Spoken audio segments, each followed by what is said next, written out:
Story 1. Welcome back, everyone. Tonight, we dive into a chilling mystery that has haunted Fort Worth, Texas, the disappearance and tragic fate of Elizabeth Arellano. This is a case of love turned toxic, of dreams cut short, and of a haunting final night that left more questions than answers. Elizabeth Paula Arellano was born on August 16, 1987. She grew up with her two sisters, Alessandra and Jovan, in what seemed to be a tight-knit family. Her biological father abandoned them when Elizabeth was still a child, never reaching out, never looking back. But her mother, Juanita, remarried a man named Fidel, a man who stepped up where Elizabeth's father had failed.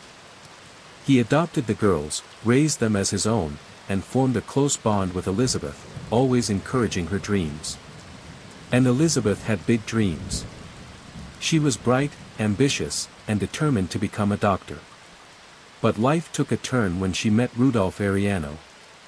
She was in high school, and he was nearly 8 years her senior.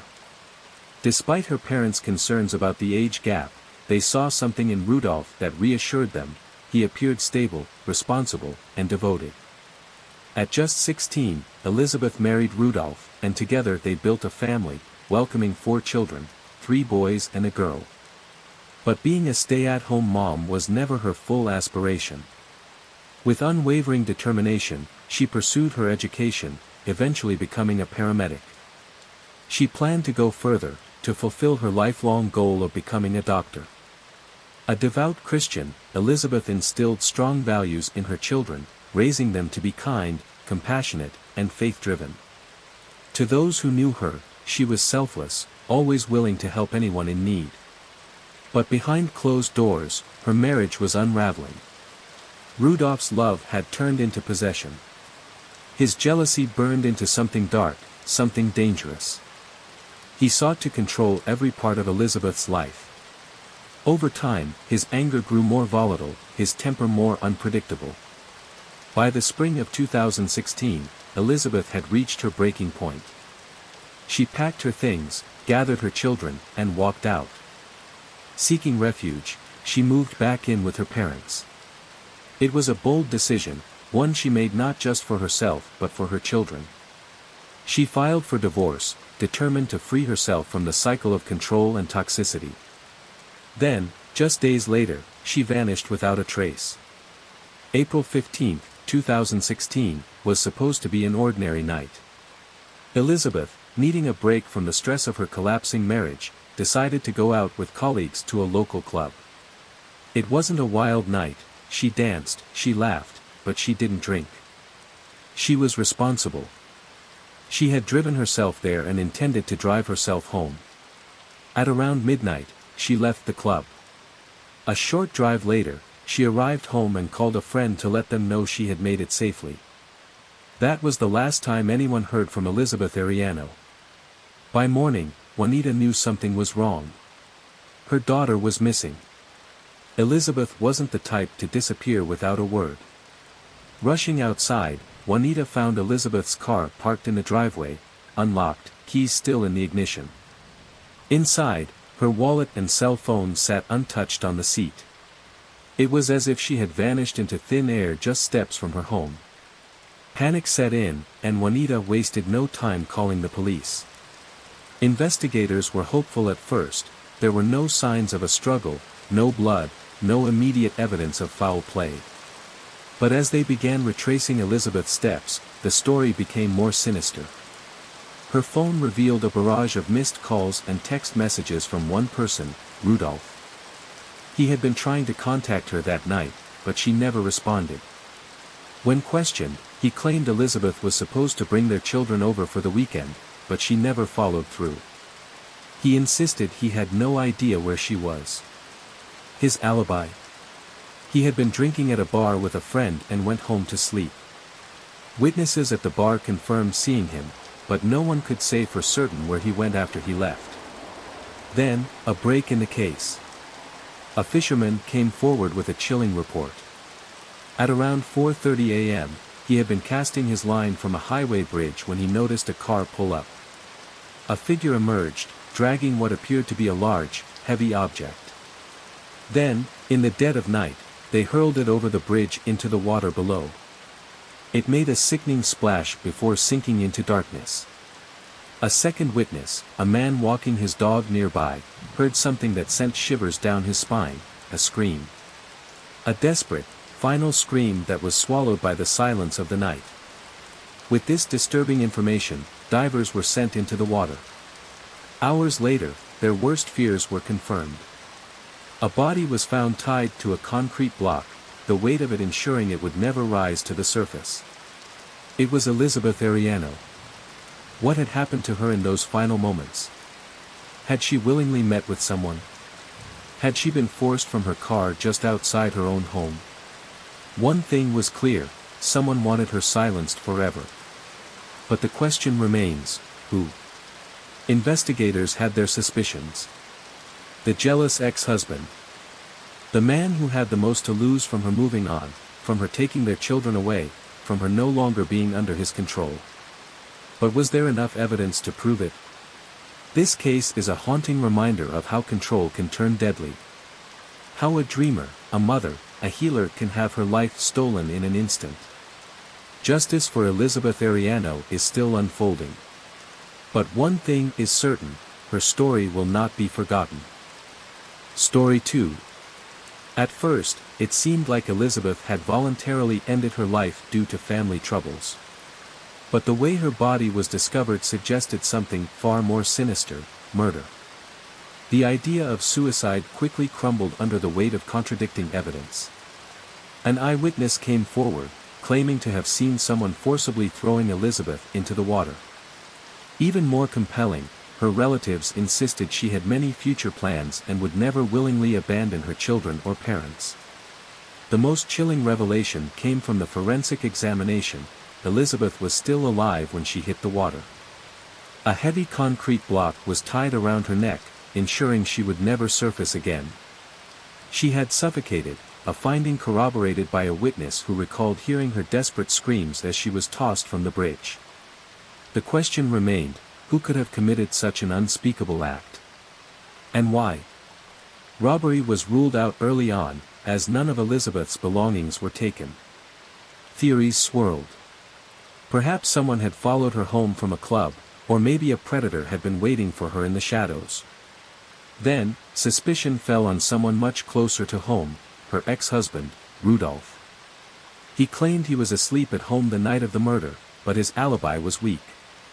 Investigators grew increasingly wary of him as inconsistencies in his story emerged. At Elizabeth's funeral, Rudolph put on a theatrical display of grief. He wept by her coffin, murmuring that he wished he had died alongside her. His sister believed his pain was real. He even helped organize a charity fund for Elizabeth's farewell ceremony. But beneath the surface, something was off. When he was called back for another round of questioning, his demeanor changed. It was as if nothing tragic had happened. Then came the break investigators needed.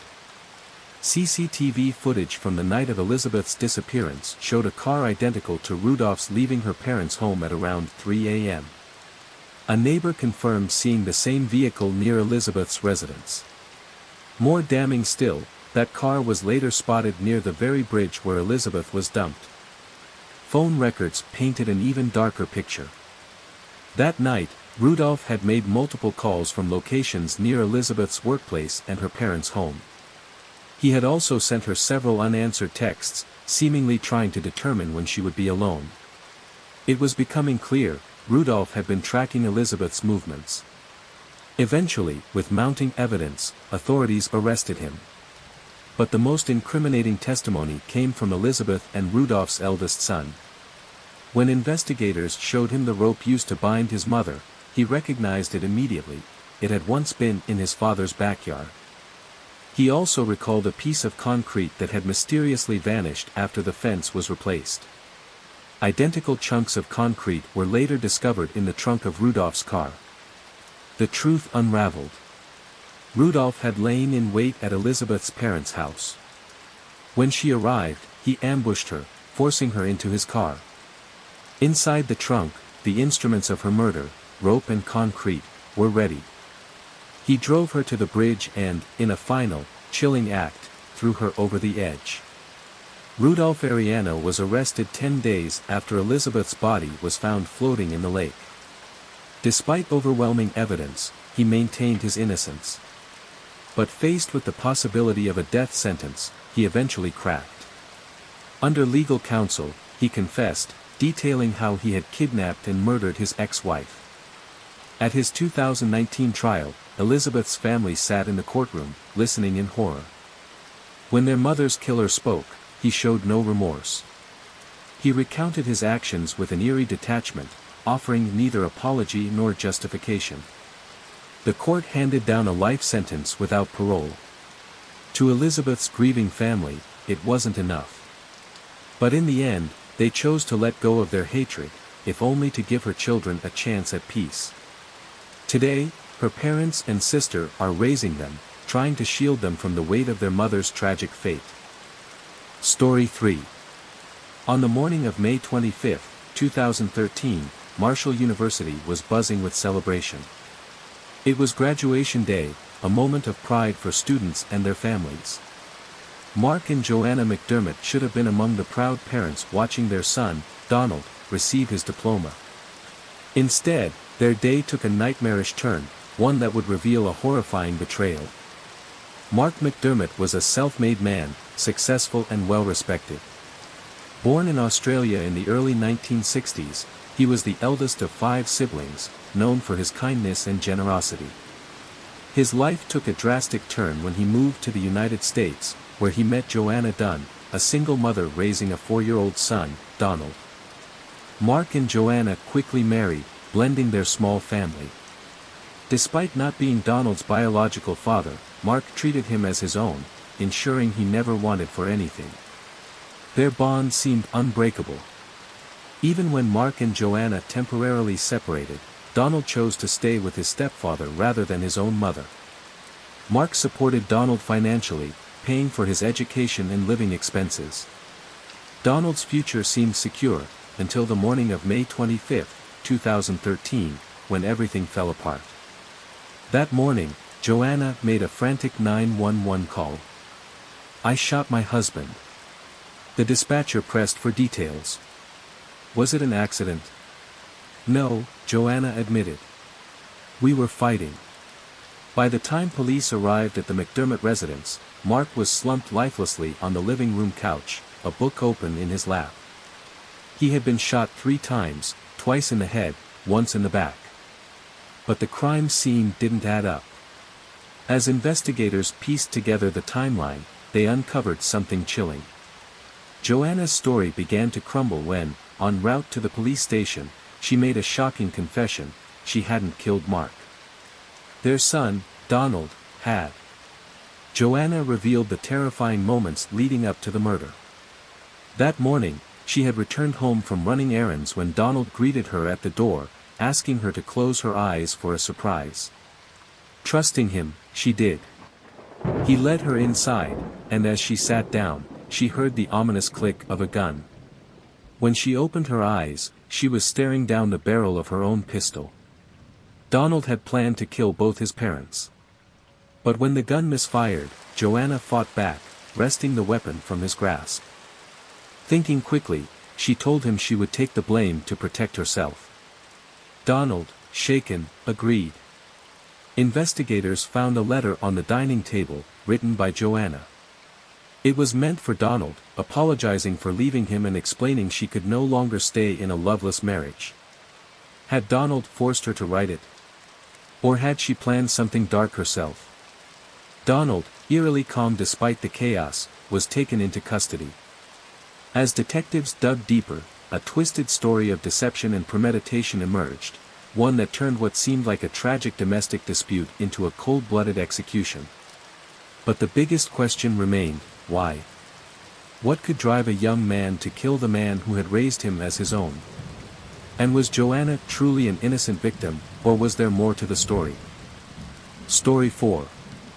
Detective James Barr had seen his fair share of suspects trying to mask their guilt, but when he sat across from 23-year-old Donald Dunn in that sterile interrogation room, he knew the young man was different. Donald kept his composure at first, sticking to his story, swearing up and down that he had nothing to do with his stepfather's murder.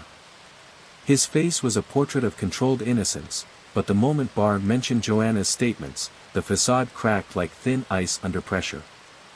Barr didn't have to resort to scare tactics or intimidation. There was no need for aggressive questioning. Donald willingly let the truth spill out, as if he had been waiting for someone to finally pull the confession from his lips. What he revealed was a tale so twisted, so cold-blooded, it left even the seasoned detective shaken. It had all started years earlier when Donald's carefully constructed world began crumbling. His first year in college had been a disaster, grades slipping, motivation waning. Instead of owning up to his struggles, he spun a web of lies. He told his parents he was excelling, forging report cards, creating an elaborate illusion of success. Every morning, he would leave the house at the usual time, pretending to go to class, only to spend the day holed up in his room. It was an act so convincing that not even his girlfriend or her family had the slightest suspicion. For nearly 5 years, Donald kept up the ruse, deceiving everyone who loved him. But beneath the surface, a storm was brewing. He knew the truth couldn't stay buried forever. He feared the moment his mother and stepfather would uncover his deception. He was terrified of losing their financial support, his car, the lifestyle he had grown accustomed to. And so, in his mind, a monstrous solution took shape. He wouldn't come clean, he would silence them. Permanently. Donald spent months crafting the perfect plan. He would make it look like a tragic murder-suicide, framing his mother Joanna as a desperate woman trapped in a failing marriage. On the evening of May 25, he stole Joanna's pistol, keeping it hidden throughout the day as he moved through the motions of preparing for his graduation. To establish an alibi, he stopped by a supermarket, making sure the surveillance cameras captured him. But things didn't go according to plan. When he aimed the gun at his mother's head and pulled the trigger, the weapon jammed. Joanna, realizing the horror of what was happening, fought back. A struggle ensued, and when the gun finally fired, Mark McDermott, his stepfather, lay dead. It was later revealed that in the months leading up to the crime, Donald had been frequenting shooting ranges, honing his skills under the guise of a new hobby. His friend, Alex Willis, had thought nothing of it at the time. Now, he realized he had unknowingly witnessed a murderer preparing for his crime. Perhaps the most chilling part of Donald's confession was his admission that he had practiced his reaction for when the police arrived. He had rehearsed his facial expressions, calculated his words, even prepared to shed convincing tears. He had also carefully planned his future post-murder, knowing his financial safety net would be gone. He intended to play the role of the grieving son long enough to milk sympathy from relatives. Once that dried up, he figured he would join the police force or the army, as if a uniform could erase the blood on his hands. Donald's trial took place in August 2014, a full year after Mark's murder. His legal team tried every trick in the book to delay proceedings, even citing a surgery on his hand as a reason to push back court dates. The judge wasn't swayed.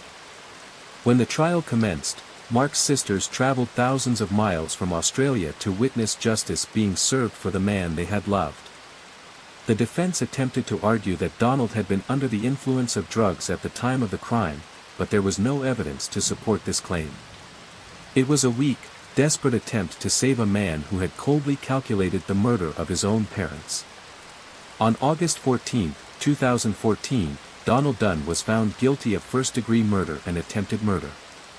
The courtroom was silent as the judge delivered his sentence, life in prison without the possibility of parole for killing his stepfather, plus an additional 15 years for attempting to murder his mother. When Joanna took the stand to read a letter she had written to the court, her words painted the picture of a mother grappling with an unthinkable reality. She spoke of her son's childhood, of pressures she may have placed upon him, of the growing distance she hadn't noticed until it was too late. She even suggested that violent video games could have played a role in her son's desensitization to murder. But her plea for understanding did not sway the judge. He reminded her that justice had to be served, no matter how painful it was to accept. Mark's family expressed their sorrow, their disbelief. How could someone they had welcomed into their home, raised as their own, turn into a cold-blooded killer? No answer could ever justify the horror of what had happened. The only solace they found was in knowing that Donald would never walk free again. But even as one trial ended, another case, another tragedy, was about to unfold. In the early hours of August 2, 2015, an urgent 911 call sent shockwaves through Davidson County, North Carolina. A frantic voice on the line, Tom Martins, a retired FBI agent, claimed that his son-in-law, Jason Corbett, had brutally attacked his daughter, Molly. In a desperate attempt to save her, he had struck Jason with a baseball bat. Again and again. The dispatcher could hear the urgency in his voice, the unsteadiness of a man who had just killed someone. He pleaded for an ambulance, but by the time first responders arrived, it was far too late. Jason Corbett, a 39-year-old businessman from Ireland, lay lifeless on the bedroom floor. Blood painted the walls, the floor, the very air in the room thick with the metallic scent of death. A baseball bat and a large cobblestone, both smeared with blood, sat beside him. His wife, Molly, stood outside, shaking, but curiously devoid of tears. As investigators began to piece together what had happened that night, they would uncover a web of deception, manipulation, and a marriage built on secrets. Molly and her father swore it was self-defense, that Jason had been abusive, that they had no choice but to fight for their lives. But the autopsy told a different story. Jason had been struck at least a dozen times. One of the fatal blows had come after he was already dead. This wasn't a desperate act of survival. This was an execution. And as the investigation continued, it became clear, Jason Corbett's murder was only the final act in a story that had been unraveling for years. Story 5. The chilling truth behind a father's tragic demise unraveled in an unexpected twist. The children who once stood by their mother's side, painting a harrowing picture of domestic abuse, finally broke their silence. With trembling voices, they admitted they had been coerced into fabricating lies about their father. Molly had manipulated them, weaving a sinister narrative, threatening to sever their ties with her if they dared to defy her will. Contrary to their initial claims, the children now revealed that their father had never been abusive. As investigators delved deeper, another shadow from Molly Corbett's past emerged, her former partner, Keith Magdon. His testimony shed light on a side of Molly no one had seen before. Keith and Molly's whirlwind romance began on a dating website. Within 6 weeks, they were living together. He was enamored by her vibrant spirit, her infectious laughter masking an underlying struggle. Molly confided in him about her bipolar disorder, a revelation he initially took in stride, as she seemed stable on her medication. However, when she missed doses, her demeanor shifted, never violent, but unsettling. She would sob on the cold bathroom floor for hours, refusing to let him leave during arguments. Then came the betrayal. Molly assured Keith she was on contraceptives, yet one day, out of the blue, she announced her pregnancy. Suspicion gnawed at him. A search through her wardrobe unearthed an unopened pack of birth control pills, evidence of her deception. Bound by a sense of duty, Keith proposed, determined to do right by her and their unborn child. But Molly's battle with mental illness escalated. Her regimen of medication grew alarming, sometimes up to 16 pills a day. Then, in a cruel twist of fate, she dreamed she had lost the baby. The very next day, a doctor confirmed the worst. The tragedy sent Molly spiraling into severe depression, documented in her medical records. Her parents rallied around her, their contempt for Keith intensifying, branding him the villain of her story. In early 2008, Molly made an abrupt decision. She announced to Keith that she was leaving for Europe to work as a nanny. Within weeks, she was gone. 10 days after her departure, she called to inform him she was in Ireland, safe and settled. That was the last time he ever heard her voice. Years later, in October 2015, an email from a North Carolina detective shattered the silence, pulling Keith into a nightmare he never saw coming. The story that Molly and her father, Tom, spun about Jason Corbett's death seemed disturbingly rehearsed. Keith watched their interviews with a growing sense of unease, their words lacking conviction, their expressions mere masks. Jason Corbett had met his grisly fate in what Molly and Tom claimed was an act of self-defense. But the prosecution painted a different picture, one of calculated brutality. The force behind the baseball bat's blows suggested more than just a desperate struggle. A blood spatter expert deduced that Jason was struck even when his head was inches from the ground, when he was already down, no longer a threat.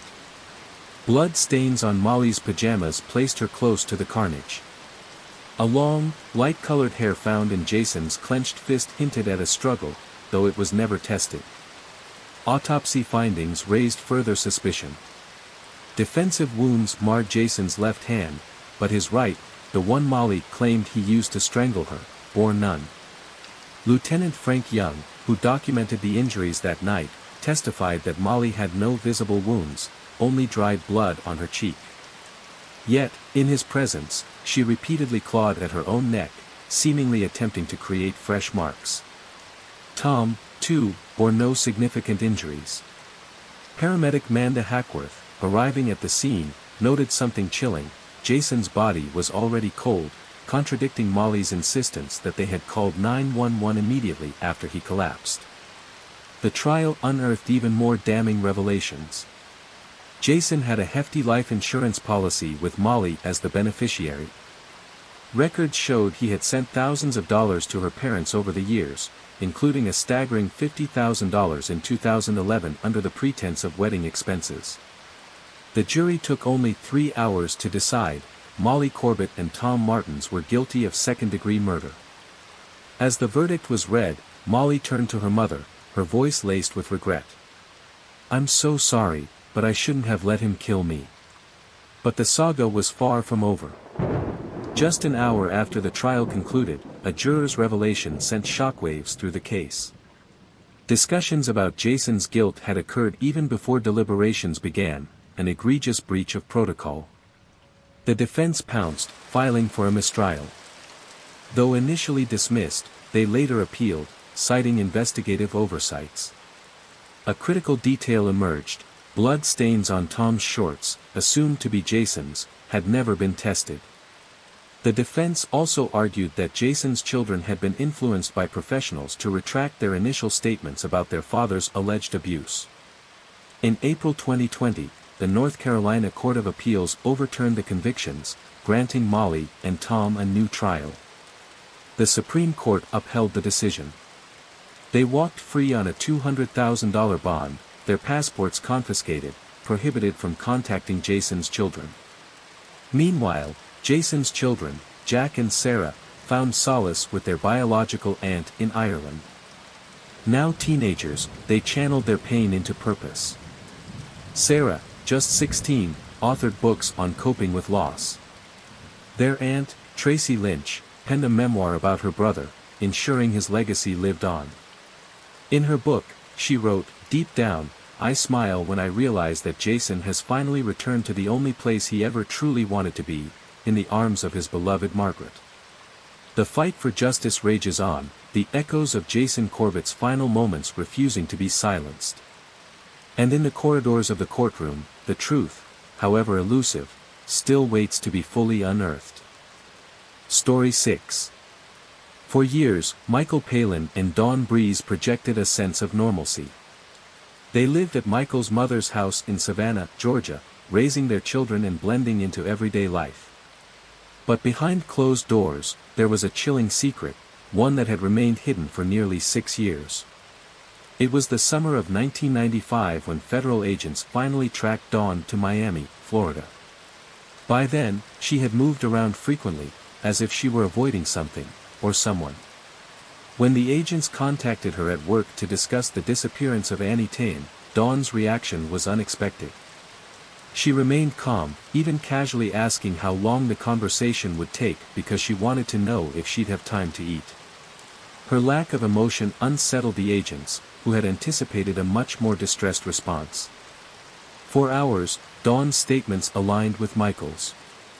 She recited a story that he had once told her, that his mistress, Annie, had simply left, and that he was now raising their daughter alone. But as the interrogation stretched to 10 hours, cracks in her story began to appear.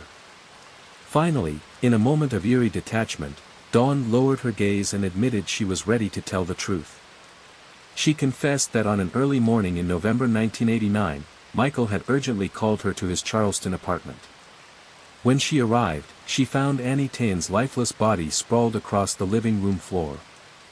Michael had led her to the bedroom, where his young daughter lay, oblivious to the horror that had just unfolded. He then confessed his affair with Annie and pleaded with Dawn to help raise the child as their own. Dawn revealed that Michael had meticulously planned Annie's murder to avoid a custody battle. On the night of November 5, 1989, as Annie slept peacefully beside their daughter, Michael had picked up a crowbar and struck her viciously. Blow after blow, he continued his brutal attack while his child lay beside them. Annie fought with all her strength, but in the end, she succumbed to his unrelenting violence. Michael then stuffed Annie's body into a naval duffel bag, placed it in the trunk of his car, and brought both his wife and daughter along for the drive.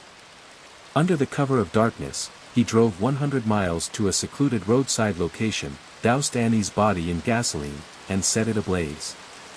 As the flames consumed the evidence, Michael calmly returned to his car and drove his family back home. Dawn's chilling confession gave investigators their first major breakthrough.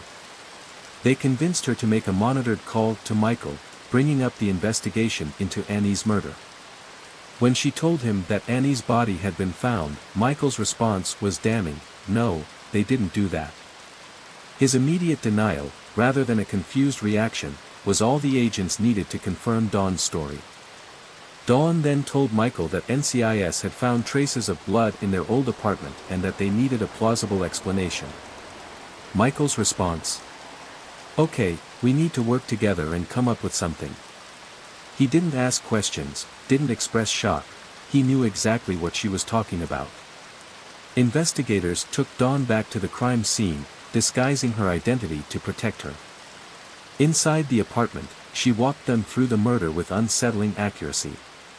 She pointed to a spot where Annie had bled onto the carpet and seeped into the concrete below. Though the carpet had been replaced multiple times, forensic testing revealed a deep purple stain, indicating the presence of human protein. It was the first physical proof that Annie had died there. Another key piece of evidence emerged when investigators tracked down a television set Michael had once owned. Dawn had recalled Michael frantically cleaning it, saying it had been splattered with blood. A former neighbor had bought it from Michael years earlier, and when forensic teams tested the speaker inside, they found 11 blood spots, all confirmed to match Annie Tayen's DNA. Realizing he was being watched, Michael grew paranoid. He tried to evade authorities, but his escape attempts failed. On October 11, 1995, nearly 6 years after Annie's murder, Michael Palin was arrested. He showed no remorse during his confession, recounting the crime with the cold detachment of someone reading a shopping list. Ultimately, Michael took a plea deal in exchange for avoiding the death penalty. He was sentenced to life in prison, with the possibility of parole after 30 years. He was dishonorably discharged from the Navy, and his former life was officially over. Dawn Breeze, despite staying silent for 6 years, faced no legal consequences. Her confession had been crucial in solving the case. Annie's children were finally told the truth. They learned that their mother had not abandoned them but had been brutally murdered. Her daughter, Jade, now an adult, has had no contact with her father. In a shocking turn, Michael Palin was released from prison in 2013 after serving only 17 years due to good behavior. His current whereabouts remain unknown, but authorities warn that anyone who encounters him should proceed with extreme caution. Story 7. The summer of 2010 was meant to be a fresh start, a chance for Summer Inman to reclaim her life after years of suffocating control. As the divorce proceedings unfolded, she left the Inman residence, taking her son and 2 daughters, along with whatever personal belongings she could gather. Seeking solace, she moved into her parents' home, ensuring that the children would still have regular visits with their father and grandparents. But beneath the veneer of an amicable separation, tension simmered, waiting to explode. By August 2010, Summer had found both companionship and financial stability. She began a relationship with Adam Peters and took a job cleaning at a downtown Logan bank. It was a modest position, but it was hers, a step toward independence. Meanwhile, the Inmans continued their charitable facade, promoting a house raffle for their Ranch of Mercy organization. Yet, months passed, and the promised construction never began. By December 1st, their deception unraveled further. An eviction notice arrived, citing unpaid rent. When Summer and Adam attempted to retrieve her remaining belongings, they were met with hostility. Her estranged husband, Will Inman, barred her entry, threatened Adam, and even clashed with a police officer. The situation escalated, leading Summer to file a legal complaint. Summer recounted the stark transformation of her marriage, the idyllic romance that soured into an existence of control and fear. Will dictated every aspect of her life, her diet, her daily tasks, even her sleep schedule. She had no phone, no keys, no freedom. As she planned her escape, she discovered Will's dark obsessions, his fixation on polygamy, his participation in disturbing online forums, his threats should she ever leave. Her beloved cats vanished without explanation, Will merely shrugged and suggested they had escaped through an open window. She knew better.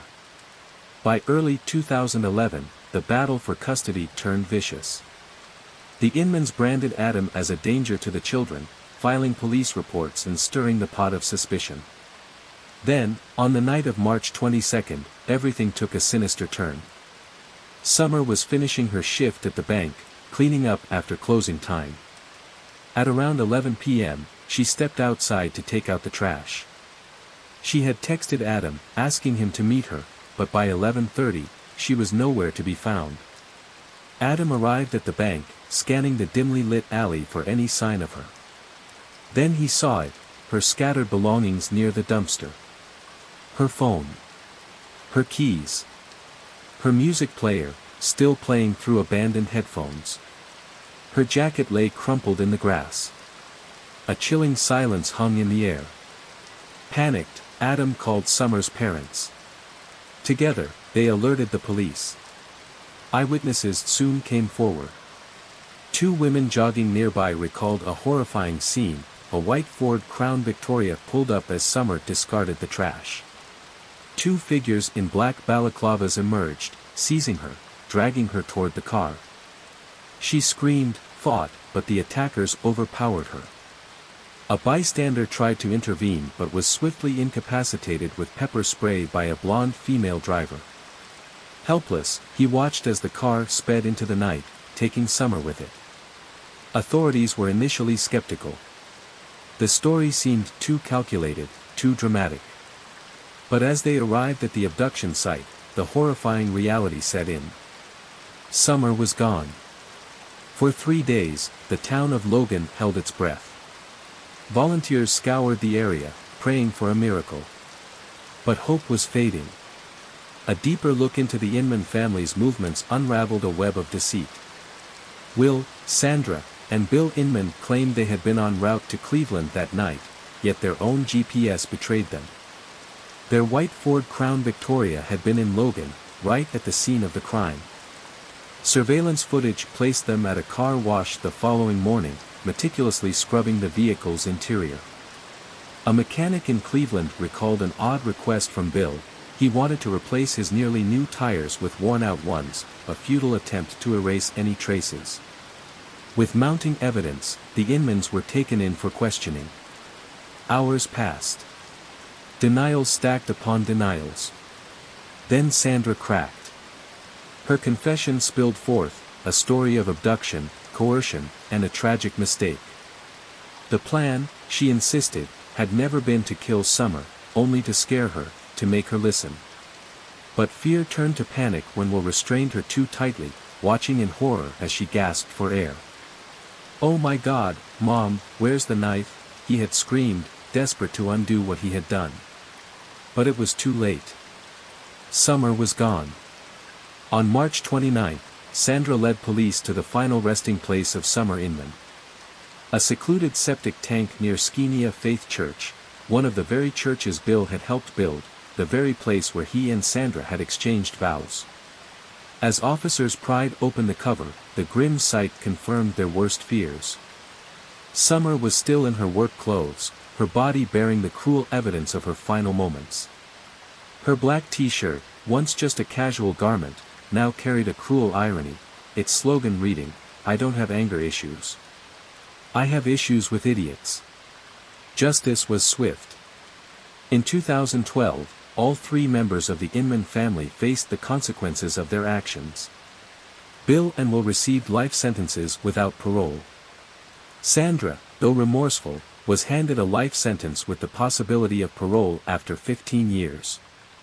Yet many who knew the family had doubts, was Sandra truly the mastermind? Or had she taken the fall to protect the domineering men in her life? Now, Summer's children, Alex and Alana, are being raised by her parents, safe from the grasp of the family that tore their mother away. But how do you explain to children the weight of such tragedy? That their mother, father, grandmother, and grandfather were all entangled in a web of betrayal, violence, and death. For those who loved Summer, there is no erasing the horror. There is only remembrance, the memory of a mother who fought for freedom, only to have it stolen from her in the most brutal of ways. Story 8.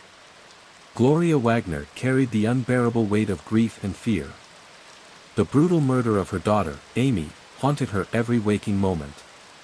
She was tormented by the thought that the perpetrator still roamed free, an unseen menace lurking in the shadows.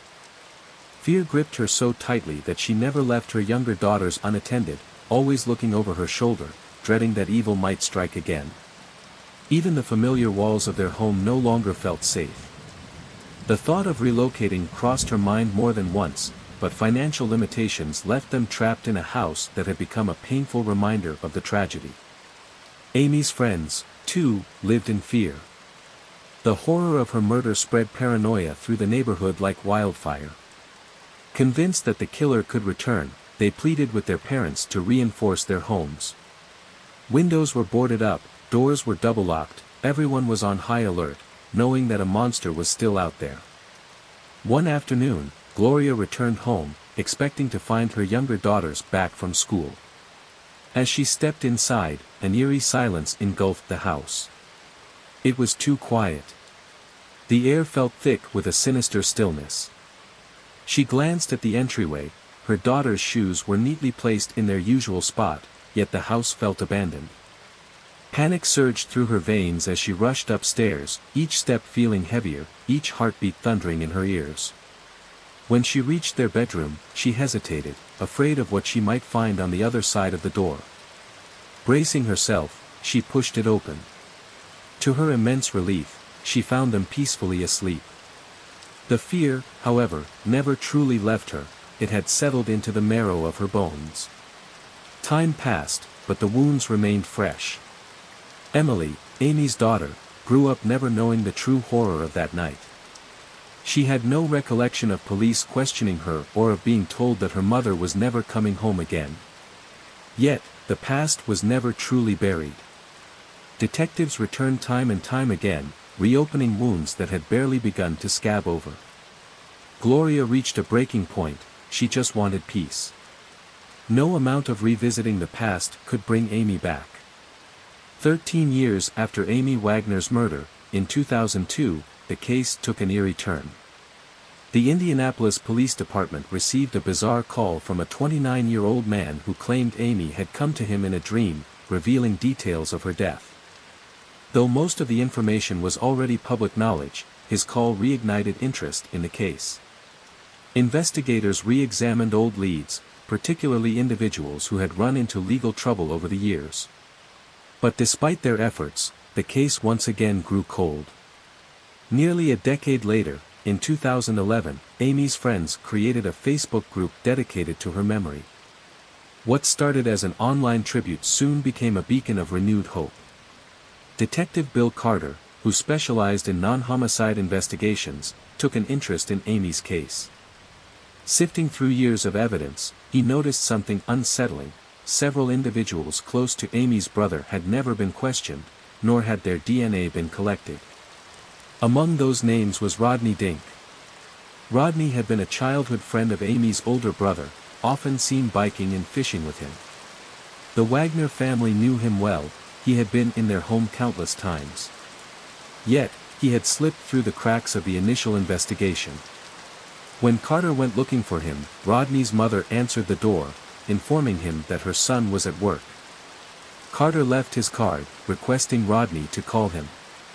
That evening, Rodney reached out, agreeing to meet. But when Carter arrived, Rodney was gone. Suspicious, Carter dug into Rodney's past and discovered a disturbing criminal record: assault in 1991 and theft in 1997. With Rodney's fingerprints already in the system, they were compared to a bloody palm print left at the Wagner crime scene. It was a match. After 23 years, the face of Amy's killer was finally revealed. But Rodney had vanished, slipping into the shadows once more. A citywide manhunt began. Tracking his credit card transactions led them to a rental car with an active OnStar system. The GPS led officers straight to his hiding spot. When confronted, Rodney lashed out in a desperate act of defiance. Brandishing a knife, he screamed his innocence, but there was no escaping the truth. After injuring himself in a struggle, he was subdued with a taser and taken into custody. During a grueling 2-day interrogation, Rodney confessed. He claimed he had only intended to burglarize the house, believing Amy wouldn't be home due to an illness. But when he came face to face with her, he panicked. The next thing he knew, she was dead. His memories of that night were hazy, distorted by the years that had passed, yet he insisted he had not acted alone. He spoke of an accomplice, a man known only as Bag. However, he could provide no clear details, no description, no last name, nothing that could confirm his story. Despite his claims, the evidence was undeniable. His DNA matched samples taken from Amy's bedsheets. He had stood among the mourners at Amy's funeral, feigning grief as he signed the guest book. For 23 years, he had lived a lie, walking free while Amy's family suffered. The final chilling revelation came when detectives unearthed another crime tied to Rodney's bloodline. His own son, Dylan Dink, had been convicted of murdering his mother, Mary McHenry, at the age of 16, striking her fatally with a baseball bat. The eerie parallel between father and son sent shivers through the investigative team. As Rodney's trial loomed, he suddenly changed his story. 10 days before it was set to begin, he recanted his claim of an accomplice. He admitted he had acted alone. In 2013, Rodney Dink was sentenced to 65 years in prison.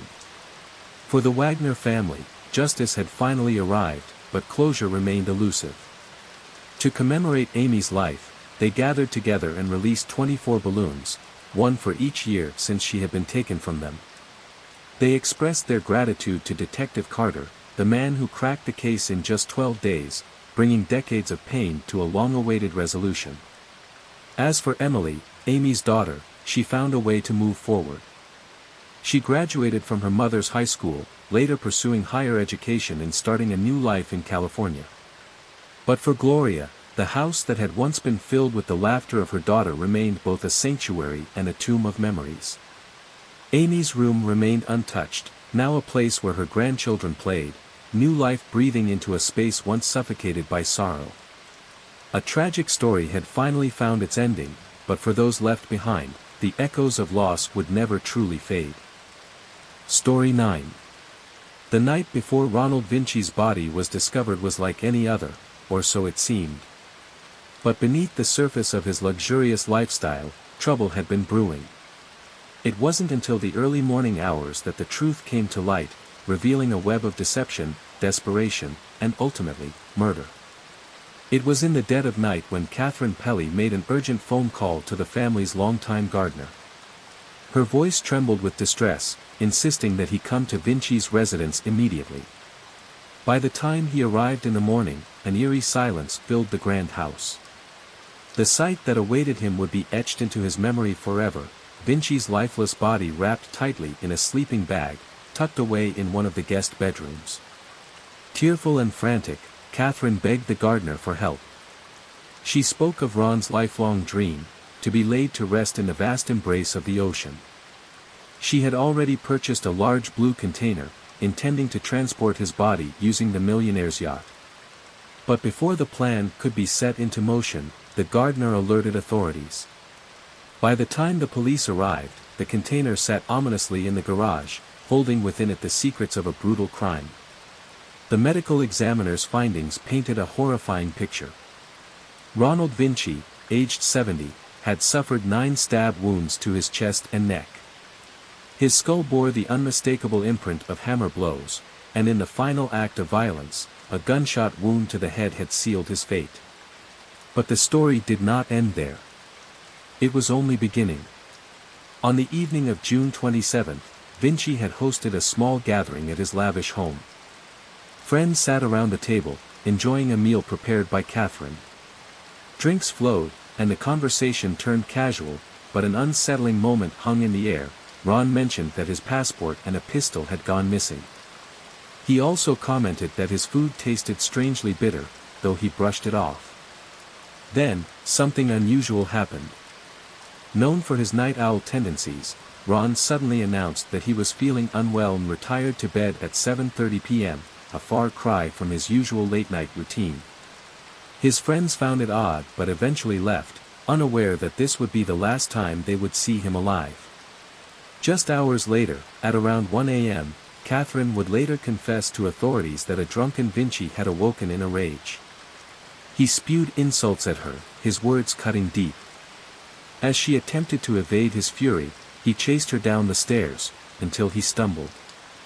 His head hit the ground with a sickening crack.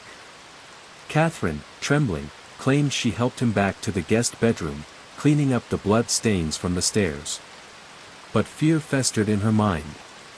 A few hours later, she returned to the room and found Ron still asleep, his hand resting near a loaded gun on the nightstand. The sight ignited a storm of panic. Terrified that he might wake up and kill her, she grabbed the gun first, and pulled the trigger. The gunshot echoed through the mansion, marking the moment she crossed the line between victim and murderer. What followed was an act of frenzied brutality. In what she described as an out-of-body experience fueled by rage and fear, Catherine inflicted additional wounds upon Ron with a knife and hammer. She wrapped his body in a sleeping bag, desperately trying to figure out how to dispose of the evidence. Surveillance footage from a local hardware store would later reveal her purchasing a large blue container after the murder. Her plan to cast Ron's remains into the sea had already been set in motion. But the gardener's intervention ensured that the truth would not be buried beneath the waves. As the investigation unfolded, the pieces of the puzzle began to fall into place. The weapon used in the shooting was discovered in Catherine's car, her fingerprints smudged across its surface. Inside her Bentley, detectives found a knife, blood-stained clothing, and fragments of a mattress, silent witnesses to the gruesome events that had transpired. The case against her was damning, and soon, she was arrested and charged with first-degree murder. Yet, as the trial loomed, questions remained. Catherine's defense team painted a picture of a woman pushed to her breaking point, claiming she had been a victim of years of abuse at Vinci's hands. The prosecution, however, pointed to another motive: greed. Just weeks before his death, Vinci had offered Catherine $1 million to leave his home permanently. Their relationship had long since soured, they no longer shared a bed, let alone affection. Was this a desperate act of self-defense, or a calculated murder fueled by the fear of losing her luxurious lifestyle? Adding to the courtroom drama, Catherine made a shocking claim. She accused Ronald Vinci of being responsible for the death of her younger sister, Angela, 3 years earlier. The sisters, along with Ron, had taken a Caribbean cruise, during which Angela, who struggled with substance abuse, had died under mysterious circumstances. Catherine alleged that Ron had given her sister pills that led to her fatal convulsions. Though no concrete evidence supported this claim, it added another layer of complexity to an already tangled case. In 2014, after a lengthy trial, a jury found Catherine guilty of first-degree murder. She was sentenced to 25 years in prison, where she remains to this day. Her potential release is set for January 2034, when she will be 77 years old. Ronald Vinci, a wealthy and successful man, had made many shrewd decisions in his lifetime. But his final miscalculation, the choice to remain entangled with a woman whose quiet demeanor masked a storm of emotions, proved to be his undoing. Story 10. The road stretched long and empty under the weight of the night as Richard Allen Davis drove down the highway, his grip tightening on the wheel. In the passenger seat, Polly Klaas, a young girl whose innocence had been stolen in a moment of sheer terror, sat helpless. Her breath came in short gasps, fear gripping her small frame. But there was no escape. Somewhere along that desolate stretch of road, Davis pulled over. Under the eerie glow of the headlights, he did the unthinkable. His hands wrapped around her fragile neck, squeezing until her world faded to black. With calculated coldness, he dug a shallow grave, discarded her body, and left her beneath the open sky. For 2 agonizing months, Polly's family and the nation clung to hope. But on December 4, 1993, the grim truth came to light. Richard led authorities to the very spot where he had buried her. Investigators unearthed the remains of the 12-year-old girl, confirming the nightmare that had long haunted her loved ones. A forensic examination provided few additional answers, except one: the cause of death was exactly as Davis had confessed, strangulation. The precise timing of her murder remained uncertain, but it was clear that her young life had been stolen not long after her abduction. As the evidence mounted, Davis faced trial for Polly Klaas's kidnapping and murder. The courtroom was thick with grief and anger, emotions barely restrained as the proceedings unfolded. When given the opportunity to speak, Davis shocked everyone. Instead of remorse, he hurled a vile accusation, claiming Polly's own father had abused her. "She told me, 'Don't do to me what my father does to me,'" he alleged. The statement was met with immediate outrage. Polly's father, overcome with fury, nearly lunged at Davis before being held back. The accusation was baseless, an insult to a grieving family already drowning in sorrow. Even Polly's former stepmother publicly defended her ex-husband, dismissing Davis's claim as a desperate, cruel ploy. Justice came on June 18, 1996, when Davis was found guilty. 2 months later, he was sentenced to death. Yet, like a cockroach that refused to die, he clung to life through appeal after appeal.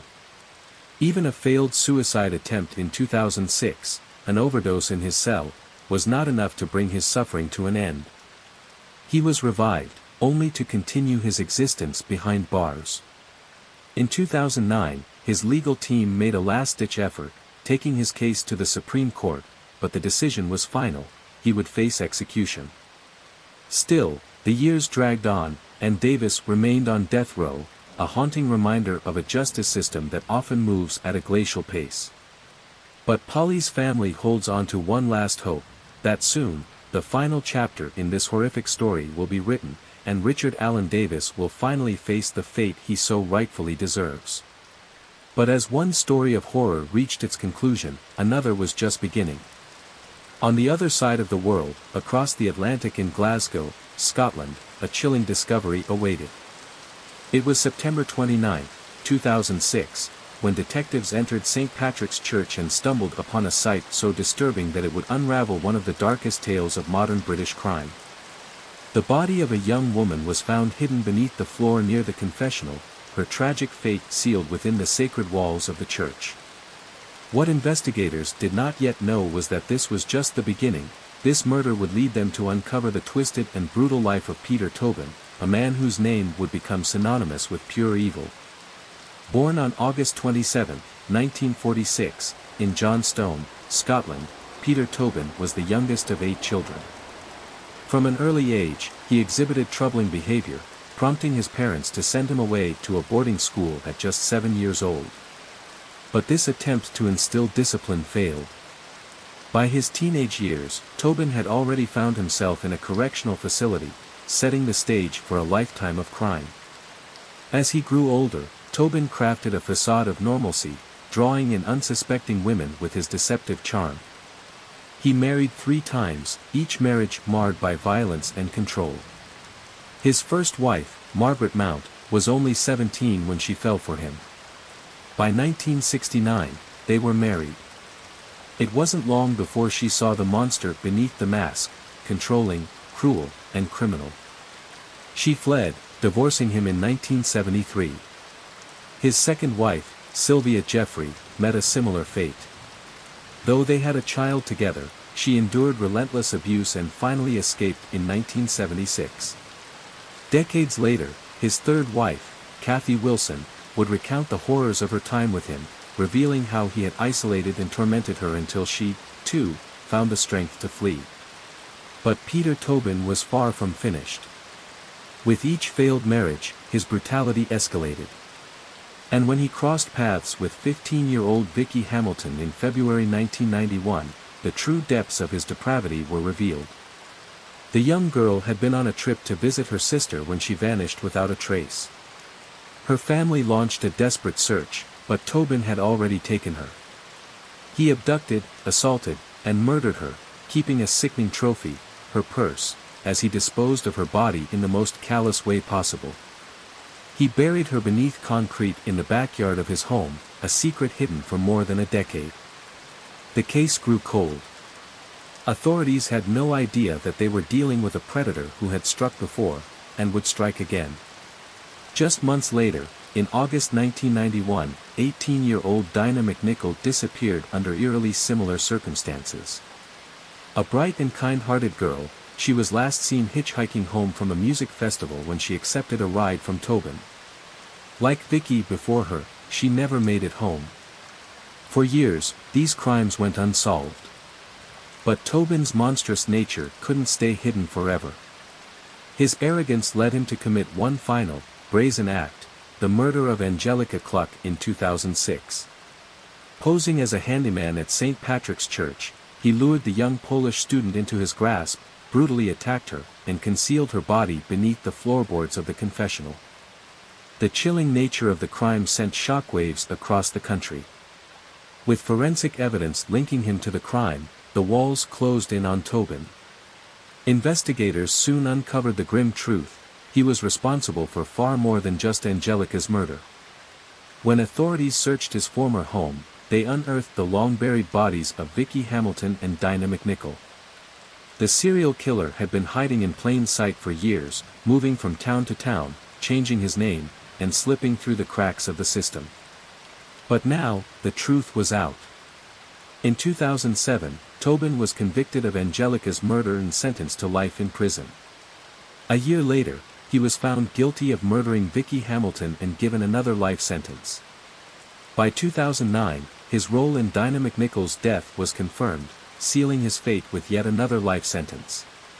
While Tobin now rots in prison, the true extent of his crimes remains unknown. Some suspect he may be connected to even more unsolved cases, his name whispered in the same breath as notorious serial killers before him. But one thing is certain: his reign of terror is finally over.